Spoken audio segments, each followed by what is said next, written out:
এনেকৈ দুটা ছেকশ্যন ল'ব, এনেকৈ ভাগ কৰি ল'ব, ঠিক আছে। এইটো এটা ইয়াত ধৰক ওপৰত জাষ্ট তাত ধৰক এইটো দুভাগ হৈ গ'ল দেই, এনেকৈ দুভাগ হৈ গ'ল। দুভাগ হৈ যোৱাৰ লগে লগে সেই দুভাগটোত আমি এইটো ভৰাই দিম।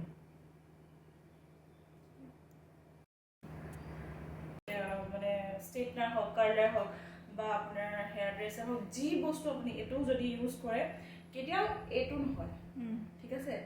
এইটো নহয়, যদি আপুনি এইটো কৰি দিয়ে, এইটো কৰি দিয়াৰ লগে লগে ভিতৰৰ চুলিখিনি আপোনাৰ একো নহয়, মানে কেতিয়াও মানে ছেটটো নহয়, মানে বহুত লং লাষ্টিং নকৰে।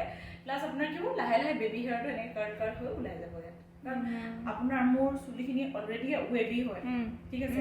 তো সেইবিলাক চুলিত সদায় প্ৰথম আপুনি কম চুলিত ল'ব আৰু সদায় কম নহয় মানে তল ফালৰ পৰা বুজি পালে। কিন্তু আপোনাৰ বোলে চুলিখিনি আপোনাৰ হেৰি লাগে, ওপৰখিনি ষ্ট্ৰেইট, তলখিনি ৱেভি নিচিনা লাগে, তেতিয়া সদায় কি কৰিব, ফাৰ্ষ্ট চুলিখিনি এইটো কৰিলে, এইটো কৰিলে, ঠিক আছে।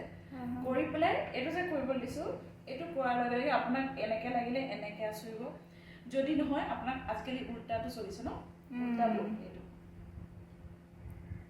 এইটো তেতিয়া একেবাৰে লাষ্টত এইটো এনেকৈ দি দিব, এনেকৈ দেখিছে, ভাল লাগিছে নে?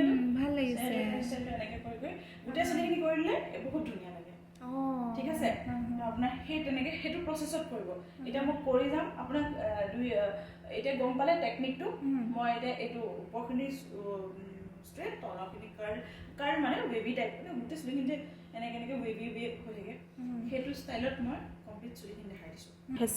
হেঁচি পেলাই তললৈ আনিব লাগিব, ডাইৰেক্ট তললৈ, বাছ।